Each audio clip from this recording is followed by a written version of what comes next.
Hello everybody and welcome to another episode of Alex's Afternoon Art Show. Today we are drawing another Street Fighter character. It's been a little while since I did the last Street Fighter character. The last one I did was M. Bison, but today we are doing Juri. And we're going to be doing another, this time uncharacteristic of the last Street Fighter characters we've been doing. We're doing a full body shot because I want to talk a little bit more about posing.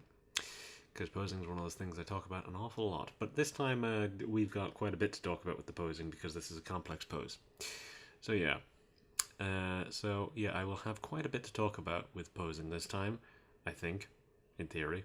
A lot of the times I sort of blitz through it because it's one of the things which I talk about all the time. So we'll see, I guess. Anyways, I'll roll the intro and then I'll show you what I have.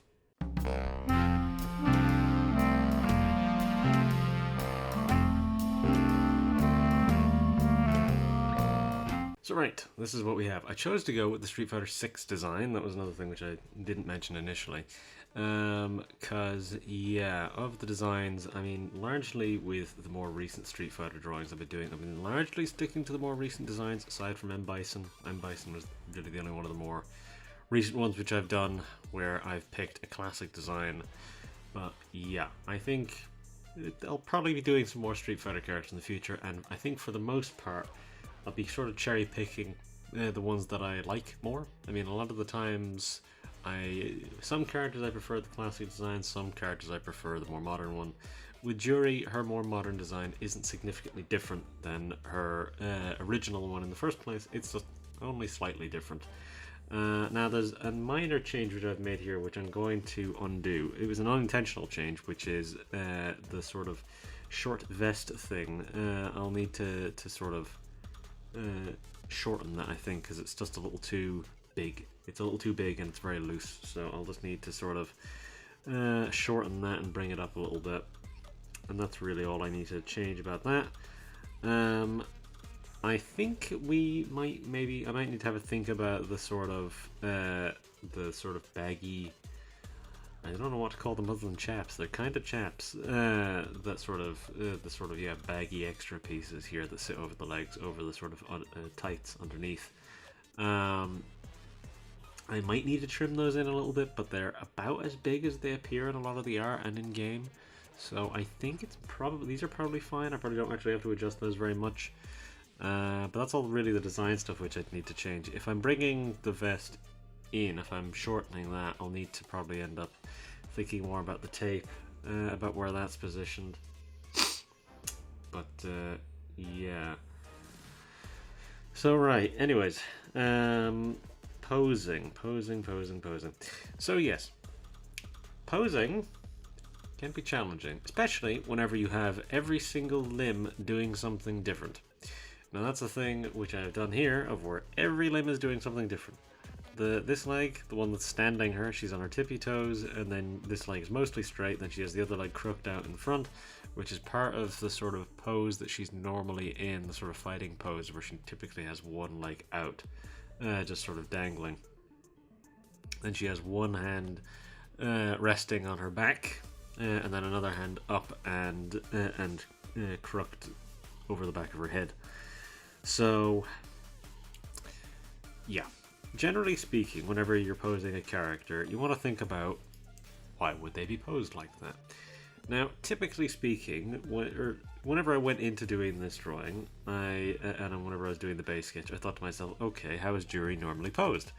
Juri is normally posed in usually kind of either very simple sort of standing poses, or in more complicated acrobatic poses. Now, I thought that the acrobatic poses would be more interesting looking, so I chose to go for something like that.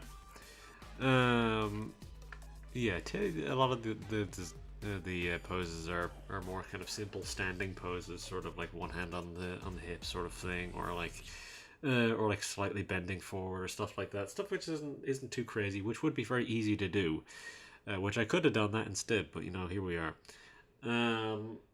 So yeah. Then there's the more the action poses. Her action poses are typically more sort of gymnastic, I suppose would be the term that would make more sense here. because they're not necessarily acrobatic, but they are very, very intricate in the way that the limbs are posed. So this isn't necessarily an exact pose that she has in any particular reference image that I found. I just sort of cobbled this idea together from what I had as reference images of posing, and also of just sort of what would look interesting. For example, it makes sense to have her head sort of crooked down because it's a little bit more menacing, and a lot of her poses typically try to have some sort of a sort of menacing, villainous edge. So I chose to incorporate that by having her head tilted down a little bit, and then obviously there's the hair covering the one eye, which is a very big element of the Street Fighter 6 design, is the fact that her hair dips down and covers her eye. So that makes my life easier because I only have to draw one of the things. But also, a good idea. I mean, what's handy about every limb doing something independent of the rest means that it's hard to get bored when you're drawing that type of thing. It means that it's a little bit more interesting to do that. But yeah, so one of the things I'll mention is that typically speaking, with an artist, a lot of people aren't good at drawing hands and feet. I would say I'm better at drawing hands, because I typically avoid drawing feet because I often find they're a little, they're weird looking, but also it can be challenging to get it right. For example, this is the sort of side, this is the outer side of the foot, so this here's the pinky toe, and then there's the big toe, which is sort of visible over there. But I find that it can be difficult to get these things right, and Street Fighter characters typically have big hands and feet. I've chosen to give her, like, only slightly out of proportion hands. Now this one is a little further back, so it's not super visible, but she's definitely got, I think, maybe slightly big feet. Only really this one's big, this one's sort of normal sized. It's a lot easier to pose a foot whenever you're doing the inside, because the big toe is obviously bigger than the rest, so that conceals the rest of the toes here. Really, you don't actually really see the other ones on this foot, at least. But on this one, unfortunately, it's the outside, so you're going to have to show all of them, and that's a bit of a pain to draw. So yeah, feet can be challenging to draw because it's actually quite uncommon you have to draw them. Well, depends on what you're drawing. But a lot of the time, you're not going to have to draw them very often, in my experience at least, because most of the characters I draw wear shoes. So that is an easy way to obscure having to draw feet. But yeah, there's little things like the way that you pose the ankle as well, which can contribute to making them look a little bit more natural. For example, what I did here is that this ankle just about, you can sort of see it, just about touches the edge of the outer line of the leg, so that it makes her like ankle seem a little thinner. And I did sort of a similar thing with the wrists, that the wrists seem a little thinner there. And with this one, because this leg would be more because this leg is outstretched, it's maybe slightly contracted. The muscle in the calf would maybe slightly be contracted because the foot is outstretched, meaning that the muscles of the calf would be contracted, I believe, meaning that they'd be flexing a little bit. So that means that the ankle is pushed in a little bit, whereas here the foot is still outstretched, but because the knee is bent, that means that the muscle here is specifically contracted, meaning that the ankle is in a slightly different place. I might be wrong on that. I might be sort of I might be right for the wrong reason in terms of how I posed these things, because that definitely looks right to me about where the ankles are posed here, but I might be right for the wrong reasons. And what I mean by that is saying that I may have just said a bunch of words that are actually not particularly correct as to how the muscles really work, but they are in the right positions anyways. This is the reason why they tell you to show your work in mathematics. Anyways, I don't think there's an enormous amount more I need to say. Oh, there's one little detail which I included with the eyes. Typically she has her eyes sort of change, or her pupils change shape rather frequently. For example, she sometimes has crazy eyes where she has like tiny little pin pupils. and then sometimes they're more normal looking eyes. So I chose to maybe to have them be a little smaller, just so it's a bit of a crazy eye going on there. And then I don't think there's anything else I really needed to mention there. There's a slight angle to all the little spikes. You can't see the spikes here because they'd be sort of facing outwards this way more. These ones you can see you're getting a slightly low angle on them. These ones you're getting a slightly high angle on because her neck is her head is tilted down, meaning that the sort of neck would be bent forward slightly. This foot is tilted down, so the spikes are being tilted down. This foot is slightly tilted down because it's pointing towards the floor. So the spikes are slightly pointed downwards. So that was another little tiny thing that I had to mention.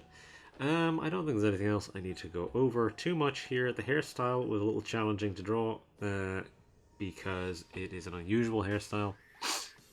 So there's the two particular pieces of hair that go straight, that go lower, and they tuck up over the top, over like the back here, and then there's the fringe, which obviously you can see here. There's the little parting there where the fringe dips down, and then obviously there's these pieces of hair which come down from the back. So I think that looks alright. But yeah, I think that's everything I needed to mention. I think I'm probably alright to start doing the details. And then once I am done with the details, I'll be back to talk over the colours. So yeah, anyways, I'll move on.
Okay, that is our details done, and that took a hell of a lot longer than I thought it would. That took 2.5 hours.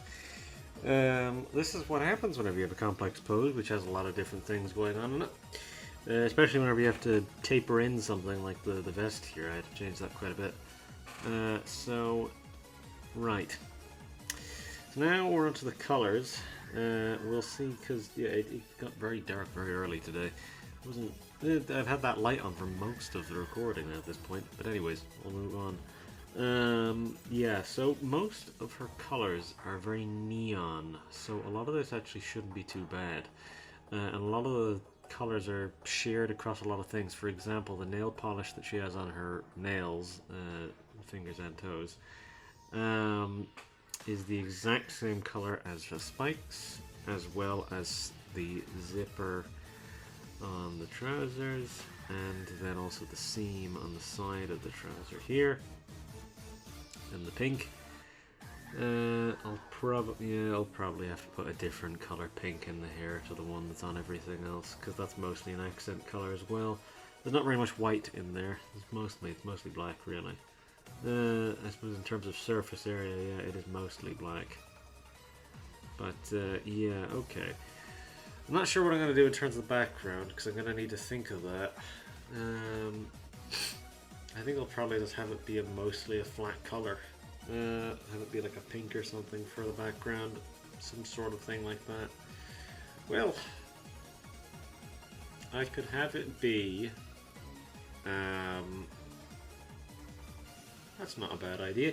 I could have it be a pink, and then have the same sort of neon, sort of aqua blue color interspersed as like paint streaks through the background. Do something like that. Do like little streaks of paint. That could work, and it's also easy. So that's very doable. I might consider doing that. We'll see.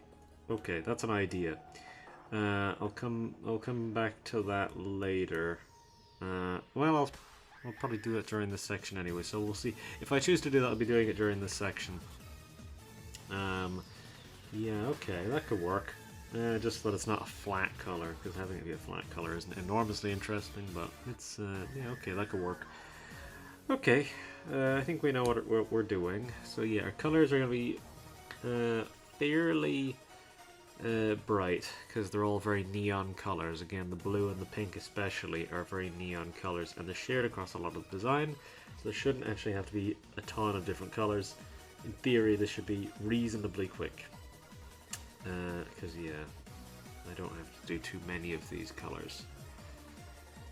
Okay, I suppose that's the benefit of Street Fighter characters basically being cartoon characters, is the fact that they have pretty minimal colors. Their colors are usually, there's not many of them, and they're shared across the whole design.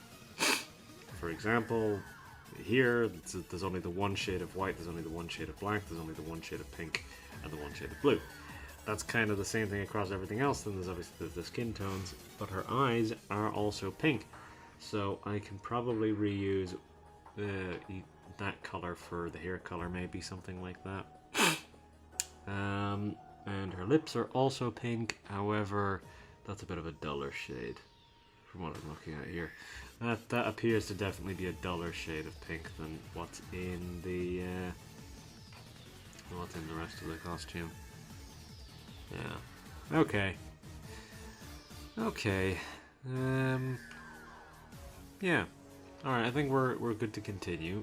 So obviously after this I'm going to have to do painted shading, but I'll try and keep the painted shading kind of simple. I don't feel like overdoing it with the painted shading too much. I think it probably behoove us to keep the painted shading fairly subtle. We're dealing with a Street Fighter character who, as I say, are basically cartoon characters, so it would make more sense to have flatter shading rather than keeping it too painted. So yeah, anyways, I'll move on, I'll do these colours, and then I'll be back to do painted shading, as I said.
Okay, that's our colors. I tried to keep it sort of simple, but vivid. So I had the black skew a slight bit purple. I had to tinker around with the pink quite a bit. So everything's sort of now a bit more similar to the sort of general little pinks. They're all sort of on the same scale. Obviously the lip pink is a little duller, a little darker. The eye pink is maybe a little too vivid, but I'm not changing it now. But the hair is slightly duller because we want that to be maybe a tiny bit duller than the rest of them, because the rest of them are going to stand out quite a bit. And then the blues I tried to also keep sort of fairly vivid. I didn't have very much trouble with the blues, to be perfectly honest. I only made the one blue and then that was that. And then obviously did the background, so I painted it in streaks, so it sort of has this sort of sound wave sort of thing going on with it, which isn't necessarily the most thematically necessary, but you know, it looks alright, looks nice. So yeah, it has this sort of sound wave sort of thing going along in the background, and I sort of just did these big streaks, just sort of went up in straight lines as I went, and then I went back over it with the pink, and then just sort of pushed through with similar bits, so you get these nice little bits of fading in and out, and then it obviously there's the deeper pinks at the top and then the bottom, so that it sort of emphasizes those sort of edges. It keeps everything nice and vivid. So I selected a color palette, which is obviously going to be very blue and very pink, because that's what we're working with. Those are our two sort of big colors here. So I'm not sure which is going to be the light color and which is going to be the dark color. It would make sense for blue to be the light color, and then the pink for maybe that to be the dark color, maybe, because we're not going to be doing too much in terms of like highlighting colors and stuff like that. And we want to keep it vivid enough, so and the blue would maybe help, I guess, with the more, with making it look a little bit more sinister, I guess. That's an idea anyways. It'll definitely look weird, which is fine, I guess. I guess that is fine. It is fine for it to look weird. But yeah, so I suppose that'll be what we'll be doing, is a pinky kind of color for our dark, and then a bluier one for our lights. That seems alright. That seems like that makes sense. Yeah, okay. That'll work with our color palette anyways. I'll do this painted shading, then I'll be back to do the detailed shading and the light line and all that extra stuff afterwards. So yeah.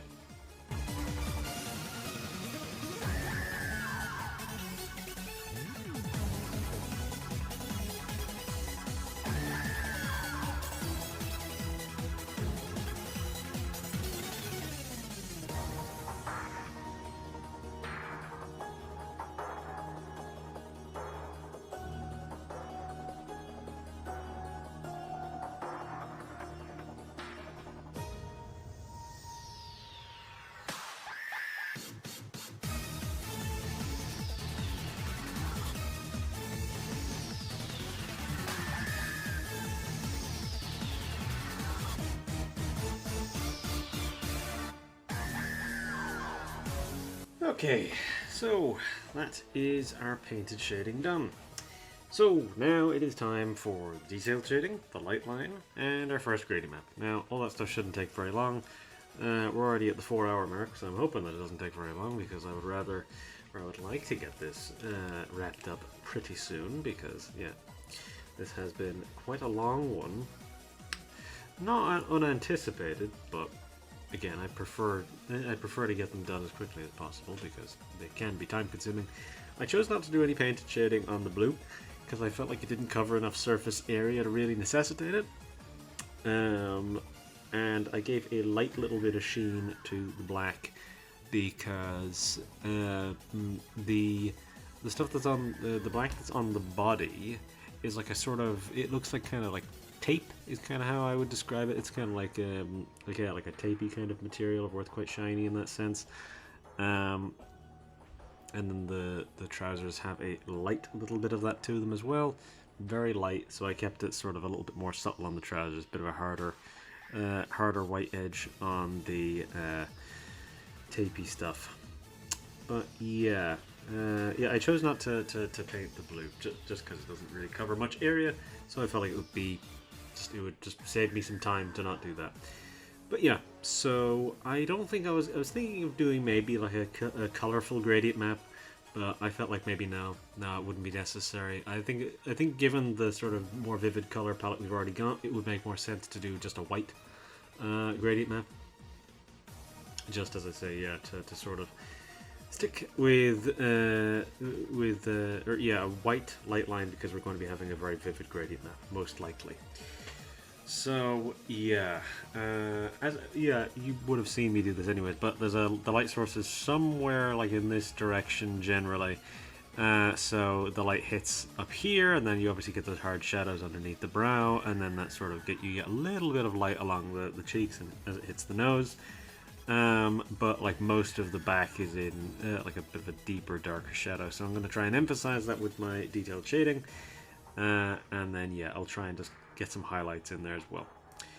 But yeah, so anyways, I'll continue. I'll do the detailed shading, the light line, and the first gradient map. Then I'll be back to do the rest of the gradient maps, and then wrap up. So yeah, not much left, in theory. Anyways, I'll move on.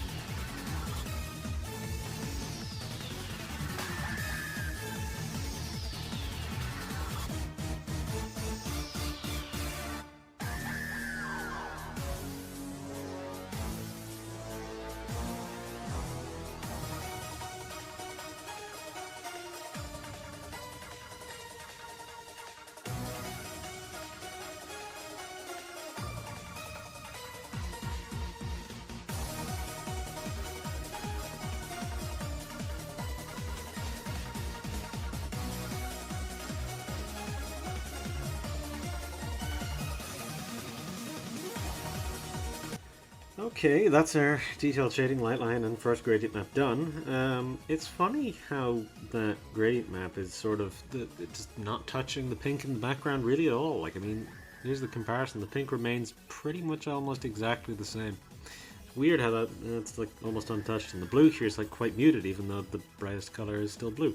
It's very weird. So I chose to go with the soft light as opposed to an overlay. Overlay is a little too much. I used an overlay last time, and normally overlay is too much. And this time it's very much the case. So I'll just keep making these gradient maps as I'm talking. Right now I need to make this one a luminosity. This will dim everything out a tiny bit, but it'll still keep it quite vivid. So that's 20%. It's darker below. Keep it below because it actually seems to look a little better below here. Ordinarily it doesn't really matter that much where I put it. Right now we're going to want a color bar. I'm just going to make everything slightly darker and more vivid. Probably only going to want 5% this time because it's a little much. Usually it just adds a nice little tinge is normally what it does. Alright, let me grab my texture. But yeah, like the detailed shading seemed to mostly come out alright. I sort of kept that fairly thick and heavy, so that seemed to work nicely. The white light line I think complements pretty well. It makes her stand out reasonably well from the background, because that was something which I was concerned about, because the background, I assumed it would get muted pretty heavily by the gradient maps, but it actually hasn't, which is nice, but it does seem a little strange. So I'm probably not going to want to make this gradient map too intense, because it'll start making the background look very weird. Let's try 20%. So what does that look like against the background? So it is definitely making it sort of adding this sort of messiness to the paints, and it's definitely showing up on her because she's smallish in the frame, and that means that you are going to see the slight alterations a little bit more. You can definitely see it on this white here. I'll tell you what, I'll turn that down to 15%. I feel like that has been a little too much, maybe even 10%. I only want it to be like really subtle. That seems a little nicer, it seems a little less aggressive. Again, it still lightens up those light areas. We want it to be there because it'll lighten things up a little bit, because otherwise it'll be kind of dark, especially with these particular gradient maps. Okay, that's with all that post-processing stuff on. What about with it off? It is significantly brighter with all that stuff off, but it definitely has less of our, I suppose we can't have bisexual lighting. Is that what they call it? I don't know. I don't know. Yeah, it's all very blue and pink. That's all I know. But yeah, that is everything done, more or less. I mean, again, all the major sort of talking points were right at the beginning with the posing stuff and sort of independently posing all the limbs and everything like that. But I think we ended up with an interesting looking final product, even with all the sort of colors and post-processing stuff that I did at the end there. I think that came out quite nicely. This was a fun one. It was time consuming, but not particularly challenging. The sort of challenge came in with the posing, which is obviously all kind of done beforehand, so it's not that bad. But yeah, yeah, I'm happy with that. I'm fairly happy with that. So I don't think, is there anything else I need to really talk over? Not really. Maybe would have applied a tiny bit more sheen to certain things. But I think what I need to do is need to do a little bit of an analysis of some of my paintbrushes and see if I can find one which would be more favorable for applying sheen, because I sort of want a bit of a harder edge to it. So maybe I should have a little look through my paintbrushes and see if I can find one with a harder edge, which is still soft, but with a slightly harder edge. One that maybe accumulates a little bit more heavily. Because the paintbrush which I used in the background doesn't really, it takes quite a lot for it to accumulate into a sort of hard shape. You might have seen that as I was painting on the background, that yeah, it does sort of take quite a bit for it to accumulate in that sense. And then the one which I normally use for the body doesn't accumulate much. It's quite soft normally. The paintbrush which I normally use for sort of character shading, it's normally quite soft. But yeah, I think that's everything I wanted to say. I did everything I wanted to do. This was a fun one. Not particularly challenging, but fun. Yeah, I forget what my next one is actually. That one might be challenging. No, well, it might be. No, we'll see. We'll see. You'll find out next week, I guess. But yeah, anyways, I'll do my outro and then I'll leave you. So, if you liked the video, do whatever it is that you'd normally do, whether that be liking or not. I'd of course prefer if you liked it, but I can't make you do that. All I can do is politely suggest it, which I believe I've done. If you want to subscribe, it's the same deal. Do it if you'd like. I can't make you do it. You know where the subscribe button is. You've presumably watched a YouTube video before. It's below the video. I didn't need to say that, but I did. So maybe that helped. Who knows? Anyways,